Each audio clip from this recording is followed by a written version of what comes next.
नमस्कार, जय हिंद साथियों। मैं दीपेश स्वागत करता हूं आपका अपने YouTube चैनल परीक्षा सेतु पर और उम्मीद करता हूं आप सभी अच्छे होंगे और आपकी तैयारी भी अच्छे तरीके से चल रही होगी। दोस्तों, आज की इस वीडियो में हम भारतीय राष्ट्रीय आंदोलन का पार्ट 3 कवर करने वाले हैं। पार्ट 1 और पार्ट 2 को आपने ढेर सारा प्यार दिया है, उम्मीद करता हूँ आप पार्ट 3 को भी ऐसे ही प्यार देंगे। दोस्तों, यूपी ट्रिपल एससी पेट के पेपर के लिए और भी जितने भी पेपर में मॉडर्न हिस्ट्री आती है, सारे क्वेश्चन यहीं से आएंगे। तो चलिए वीडियो को शुरू करते हैं। सबसे पहला प्रश्न है, भारतीय राष्ट्रीय आंदोलन के प्रथम मुस्लिम अध्यक्ष कौन थे? तो देखिए दोस्तों, जो भारतीय राष्ट्रीय आंदोलन है, इसके पहले मुस्लिम अध्यक्ष जो थे वो बदरुद्दीन तैयब जी थे। ठीक है, बदरुद्दीन तैयब जी। अगला है, अखिल भारतीय कांग्रेस की प्रथम महिला अध्यक्ष कौन थी? तो देखिए दोस्तों, अखिल भारतीय कांग्रेस की पहली महिला अध्यक्ष जो थी श्रीमती एनी बेसेंट थी। ठीक है, श्रीमती एनी बेसेंट। अगला है, सुभाष चंद्र बोस को नेताजी की उपाधि किसने दिया था? तो देखिए, जो सुभाष चंद्र बोस जी हैं उनको नेताजी की उपाधि जो है एडोल्फ हिटलर ने दिया था। किसने? एडोल्फ हिटलर ने दोस्तों दिया था। अगला क्वेश्चन है, महात्मा गांधी को महात्मा की उपाधि किसने दिया था? तो छाप लो दोस्तों, महात्मा गांधी को महात्मा की उपाधि रविंद्रनाथ टैगोर ने दिया था। हमारा अगला प्रश्न है, महात्मा गांधी को देशद्रोही फकीर या अर्धनंगा फकीर किसने कहा था? यह अर्थ नहीं है, अर्ध है। अर्धनंगा फकीर किसने कहा था? देशद्रोही फकीर या फिर अर्धनंगा फकीर किसने कहा था? तो विंस्टन चर्चिल ने कहा था। ठीक है, विंस्टन चर्चिल ने। One man boundary force Lord Mountbatten ने कहा था। महात्मा गांधी को महात्मा की उपाधि रविंद्रनाथ टैगोर जी ने दिया था। ये आपको याद रखना है दोस्तों। अगला है, भारत का राष्ट्रगान जनगण मन सबसे पहले कहाँ गाया गया था? तो सबसे पहले जनगण मन को गाया गया था 27 दिसंबर 1911 को। कब? 27 दिसंबर 1911 को भारतीय राष्ट्रीय कांग्रेस के कलकत्ता अधिवेशन में गाया गया था। कहाँ पर? भारतीय राष्ट्रीय कांग्रेस के कलकत्ता अधिवेशन में। और अगर बात करें इसके अध्यक्ष कौन थे इस अधिवेशन के, तो पंडित विशन नारायण धर थे। पंडित विशन नारायण धर आपको याद रखना है दोस्तों। एक चीज आपको कमेंट में बताना है कि जनगण मन को किसने लिखा था? जनगण मन जो हमारा राष्ट्रगान है, इसको किसने लिखा है? इसको आपको कमेंट में जवाब देना है और जरूर आप कमेंट कीजिएगा। अगला है, जनगण मन को आधिकारिक रूप से भारतीय राष्ट्रगान के रूप में संविधान सभा द्वारा कब अपनाया गया? तो जनगण मन को आधिकारिक रूप से भारतीय राष्ट्रगान के रूप में 24 जनवरी 1950 को जो है अपनाया गया था संविधान सभा के द्वारा। कब दोस्तों? 24 जनवरी 1950 को। और कमेंट करना मत भूलिएगा कि जनगण मन को किसने लिखा है, जरूर करिएगा। अगला है, भारत छोड़ो आंदोलन के दौरान समांतर सरकार का गठन कहाँ किया गया था? तो देखिए, ये तो कई जगह किया गया था, लेकिन जो सबसे फेमस है वो बलिया का है।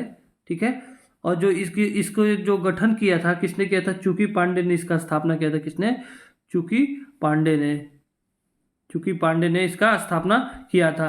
अगला है, भारतीय मुसलमानों के पृथक राज्य के लिए पाकिस्तान शब्द का सबसे पहला प्रयोग किसने किया था? तो पाकिस्तान शब्द का सबसे पहला प्रयोग 1940 में रहमत अली ने किया था कि हमारे जो देश के मुस्लिम हैं उनके लिए एक अलग राज्य बनाया, एक अलग देश बनाया जाए जिसका नाम पाकिस्तान हो। अगला है, वंदे मातरम पहली बार कहाँ गाया गया था? तो देखिए दोस्तों, जो वंदे मातरम है सबसे पहली बार जो है 1896 में कलकत्ता में गाया गया था। कांग्रेस का एक कलकत्ता अधिवेशन हुआ था, वहां पर गाया गया था। अध्यक्ष कौन थे? रहमतुल्लाह सयानी थे। ठीक है, याद रखिएगा, अध्यक्ष रहमतुल्लाह सयानी थे और 1896 में जो है इसको गाया गया था। और अगर आप कमेंट कर सकते हैं तो ये भी बता दीजिएगा कि वंदे मातरम को लिखा किसने है?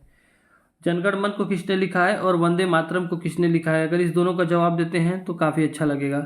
अगला है, वंदे मातरम नामक बंगला का प्रसिद्ध गीत किस उपन्यास से लिया गया है? तो देखिए, जो वंदे मातरम है ये किस उपन्यास से लिया गया है? साफ सीधी बात ये है कि ये लिया गया है आनंद मठ से। ठीक है, आनंद मठ से। अगला है, सुभाष चंद्र बोस भारतीय राष्ट्रीय कांग्रेस के अध्यक्ष कितनी बार रहे? तो देखिए दोस्तों, जो सुभाष चंद्र बोस जी हैं भारतीय राष्ट्रीय कांग्रेस के अध्यक्ष 2 बार रहे थे, केवल और केवल 2 बार। एक बार थे 1938 में थे और एक बार 1939 में थे। ठीक है, ये 2 बार ये कांग्रेस के अध्यक्ष रहे और 1939 में जब ये अध्यक्ष बने तब से इन्होंने कांग्रेस पार्टी को छोड़ दिया था। अगला है, 1907 में सूरत विभाजन के समय कांग्रेस के अध्यक्ष कौन थे? तो जब सूरत विभाजन के समय कांग्रेस के अध्यक्ष 1907 में रास बिहारी बोस थे। दोस्तों, इसको छाप लो। अगला है, कौन सी योजना भारतीय स्वतंत्रता का आधार बनी? तो देखिए, जो माउंटबेटन योजना थी ठीक है। माउंटबेटन योजना जो 3 जून 1947 को आई थी, कब आई थी? 3 जून 1947 को जब आई थी माउंटबेटन योजना, यही जो है भारतीय स्वतंत्रता का आधार बनी थी। ठीक, अगला है क्रिप्स मिशन भारत कब आया? देखिए दोस्तों, जो क्रिप्स मिशन था वो 22 मार्च से 11 अप्रैल तक, 22 मार्च से 11 अप्रैल 1942 तक भारत आया। ठीक है, 1942 तक जो है भारत आया था। और इसका मुख्य उद्देश्य अगर बात करें तो द्वितीय विश्व युद्ध जब हो रहा था तो अंग्रेजों ने कहा कि भारतवासी हमारे तरफ से लड़े तो हम उन्हें स्वतंत्र कर देंगे। इसी के लिए जो है आपका क्रिप्स मिशन भारत आया था, लेकिन ये विफल रहा। अगला है, निम्नलिखित में से किस स्थान पर भारत छोड़ो आंदोलन प्रारंभ करने के पश्चात महात्मा गांधी को नजरबंद कर दिया गया था? जब महात्मा गांधी ने भारत छोड़ो आंदोलन चलाया था तो इनको पकड़ लिया गया था और इनको नजरबंद कर दिया गया था। कितने सालों के लिए? 2 सालों के लिए। और कहाँ पर? आगा खां पैलेस में। ठीक है, ठीक है दोस्तों, आगा खां पैलेस में। अगला प्रश्न है, महात्मा गांधी ने 1942 में भारत छोड़ो आंदोलन कहाँ शुरू किया था? तो देखिए, जो भारत छोड़ो आंदोलन इन्होंने शुरू किया था ग्वालियर टैंक मैदान में। कहाँ पर? ग्वालियर टैंक मैदान में इन्होंने शुरू किया था। फिर इनको पकड़ लिया गया और इन्हें आगा खां पैलेस में रख दिया गया था। कितने सालों के लिए? 2 सालों के लिए। दोस्तों इसमें जितने प्रश्न हैं सारे के सारे सिलेक्टेड हैं। कुछ प्रश्न आपको देखने को नहीं मिलेंगे तो वो पहले और दूसरे पार्ट में हमने कवर करा दिया है। हम प्रश्नों को रिपीट नहीं करते हैं, तो पहले और दूसरे पार्ट को अगर आप देख लेंगे तो काफ़ी अच्छा रहेगा। अगला है, स्वामी विवेकानंद जी के द्वारा रामकृष्ण मिशन की स्थापना कब हुई थी? तो स्वामी विवेकानंद जी के द्वारा रामकृष्ण मिशन की स्थापना जो है 1897 में हुई थी। कब? 1897 में। और जिसका मुख्यालय जो है पश्चिम बंगाल के बेलूर मठ में है। कहाँ पर? बेलूर मठ में जो है इसका मुख्यालय है। कहाँ पर है ये स्थित? पश्चिम बंगाल। अगला क्वेश्चन है दोस्तों, टैगोर ने नाइटहुड की उपाधि किस घटना के विरोध में त्याग दी थी? तो देखिए, टैगोर ने जो नाइटहुड की उपाधि जो है वो त्यागी थी किसके?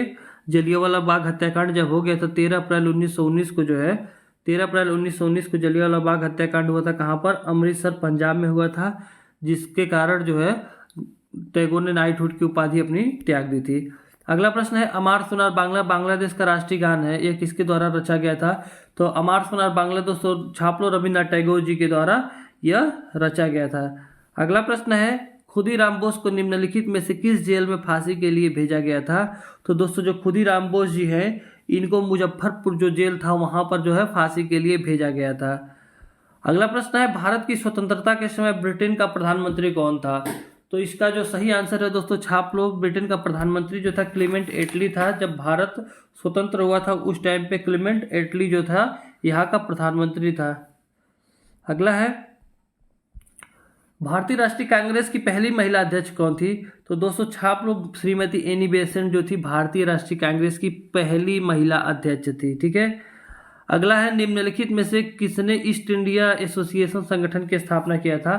तो ईस्ट इंडिया एसोसिएशन संगठन का स्थापना जो है वो किसने किया था? दादा भाई नौरोजी ने किया था। किसने किया था दोस्तों? दादा भाई नौरोजी ने। दोस्तों अगर वीडियो आपको पसंद आ रहा हो तो वीडियो को लाइक कर दीजिए और चैनल को सब्सक्राइब कर दीजिए।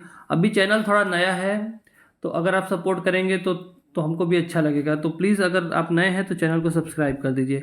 अगला है, भारतीय राष्ट्रीय कांग्रेस के प्रथम अधिवेशन में कितने प्रतिनिधियों ने भाग लिया था? तो दोस्तों प्रथम अधिवेशन में टोटल 72 लोगों ने भाग लिया था। इसको आप छाप लीजिए।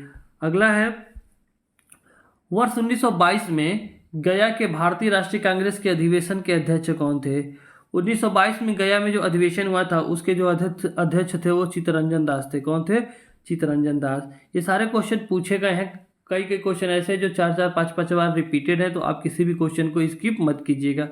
जलियांवाला बाग नरसंहार कब हुआ था? तो जलियांवाला बाग जो अमृतसर पंजाब में हुआ था ये 13 अप्रैल 1919 को हुआ था। कब? 13 अप्रैल 1919 को, जब जनरल डायर ने निहत्थों के ऊपर गोलियां बरसा दी और बहुत सारे लोग मारे गए थे, जिसके कारण रविन्द्रनाथ टैगोर जी ने अपनी नाइटहुड की उपाधि भी त्याग दी थी। अगला है, निम्नलिखित में से किसने सर्वेंट ऑफ इंडिया सोसाइटी की स्थापना किया था? तो देखिए दोस्तों, सर्वेंट ऑफ इंडिया सोसाइटी की स्थापना गोपाल कृष्ण गोखले जी ने किया था। अगला प्रश्न है, पुस्तक गुलामगिरी किसके द्वारा लिखी गई थी? तो गुलामगिरी किसने लिखा है? ज्योतिराव फूले ने लिखा है। ठीक है, ये इनकी एक प्रसिद्ध पुस्तक है गुलामगिरी, इसको आपको याद रखना है। अगला है निम्नलिखित में से कौन सा लाला लाजपत राय के लेखन में से एक नहीं है। तो देखिए लाला लाजपत राय ने जो है एक पुस्तक इसमें से नहीं लिखी है, वो है इंडिया विंस फ्रीडम, और ये लिखे हैं अबुल कलाम आज़ाद। अब्दुल कलाम आज़ाद नहीं है, ये अबुल कलाम आज़ाद है, इसको आप ध्यान दीजिएगा। भगत सिंह, सुखदेव और राजगुरु को कब फांसी दी गई थी?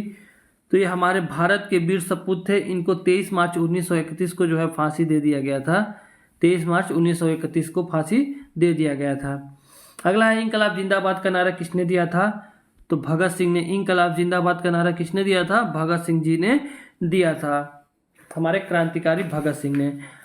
अप्रैल 1929 में भगत सिंह के साथ विधानसभा में बम किसने फेंका था?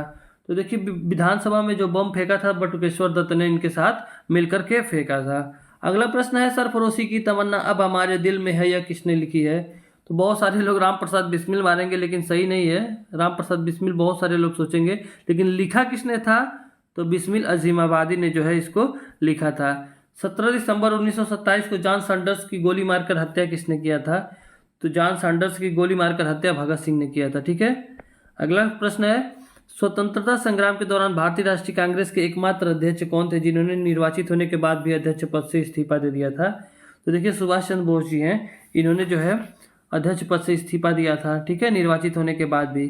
अगला प्रश्न है भारतीय राष्ट्रीय कांग्रेस के प्रथम अधिवेशन की अध्यक्षता किसने किया था?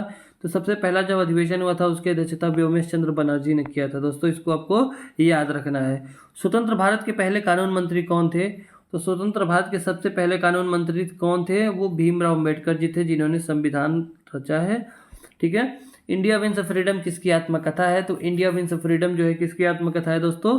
ये अबुल कलाम आज़ाद जी की आत्मकथा है। किसकी? अबुल कलाम आज़ाद। अगला क्वेश्चन है भारत के प्रथम एवं अंतिम भारतीय गवर्नर जनरल कौन थे? तो दोस्तों इसका सही आंसर है चक्रवर्ती राजगोपाला जी जो थे, वो भारत के अंतिम गवर्नर जनरल और भारत के अंतिम और प्रथम भारतीय गवर्नर जनरल थे चक्रवर्ती राजगोपालाचारी। तो दोस्तों अगर वीडियो पसंद आया तो वीडियो को लाइक कर दीजिए, और अगर आप चैनल पर नए हैं तो चैनल को जरूर सब्सक्राइब कर दीजिए, ये आपसे रिक्वेस्ट है।